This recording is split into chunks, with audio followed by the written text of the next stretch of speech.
The young doctor who missed the signs. In the world of cancer, early detection is everything. It can mean the difference between a long, healthy life and a much more difficult journey. But what happens when the warning signs are missed? This is a question I have asked myself more times than I can count. My own cancer journey began with a missed opportunity, one that, if caught earlier, might have changed the trajectory of my experience. I remember the day vividly. I was sitting in a cold, sterile examination room, anxiously awaiting the doctor's arrival. I had been experiencing persistent, unexplained symptoms for several months: fatigue, unusual nighttime wakes for urgent urination, and a lingering discomfort that I couldn't quite explain. Deep down, I knew something was wrong, but I also trusted that my doctor would find the answer. When the young doctor entered the room, I felt a sense of relief.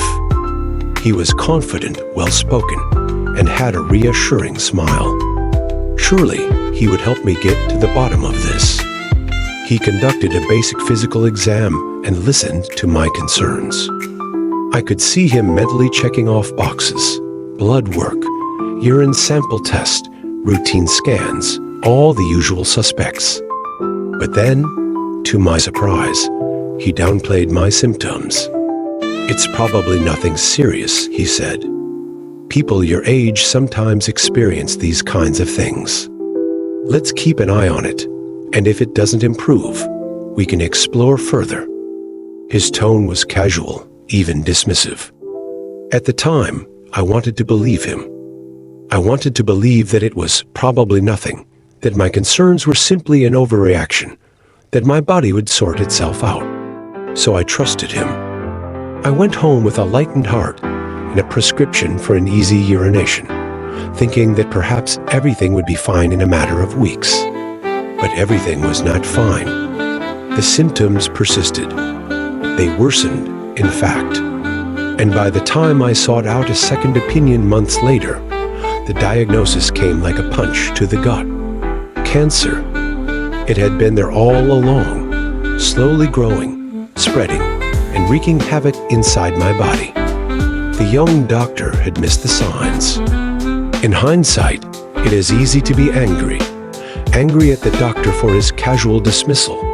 Angry at myself for not pushing harder. Angry at the system that allowed the warning signs to slip through the cracks. But anger only goes so far. What I have come to realize is that this young doctor, despite his expertise, was still human. And humans make mistakes. One of the hardest things to reconcile in this journey has been the role that medical professionals play. We often place our full trust in doctors, viewing them as infallible experts who hold the keys to our health. But the truth is, they are navigating a sea of information, much like we are. In this case, the young doctor's lack of experience may have clouded his judgment. He may have relied too heavily on statistical norms rather than listening carefully to the nuances of my symptoms. He may have been influenced by the fact that I didn't fit the typical profile of someone with cancer at that stage in life. The experience taught me an invaluable lesson about being my own advocate. While doctors possess the knowledge and skills that we, as patients, rely on, we must also listen to our own bodies. We know when something isn't right, even if it doesn't fit the textbook definition of illness. Looking back, I wish I had pressed harder, asked more questions, and sought a second opinion sooner. Perhaps if I had been more assertive, the cancer could have been caught at an earlier stage. But regret is a heavy burden to carry, and over time, I've learned to release it. Instead, I focus on how this experience has shaped me. It has taught me to be proactive in my healthcare, to trust my instincts, and to approach medical appointments with a healthy dose of skepticism. I still trust doctors, but I no longer view their word as final. Medicine is as much an art as it is a science, and no doctor, no matter how skilled, is omnipotent. The young doctor who missed the signs was not malicious, nor was he negligent. He simply made a mistake one that had profound consequences for me.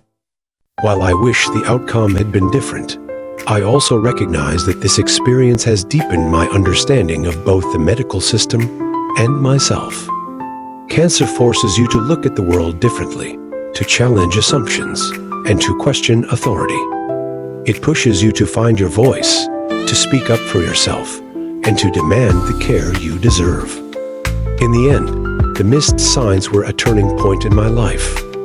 They marked the beginning of my cancer battle, a fight that has been both terrifying and enlightening.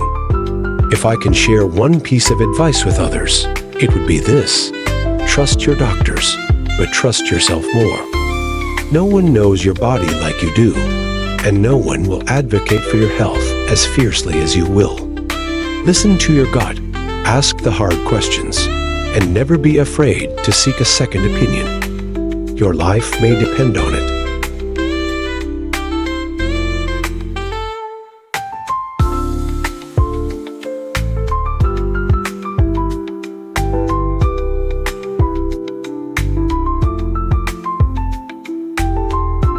The background music is from Serene Music, Superb Nature.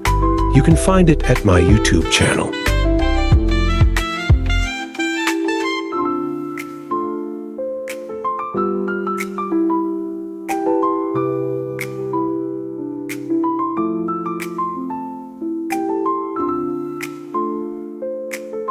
My name is Weeping Kai.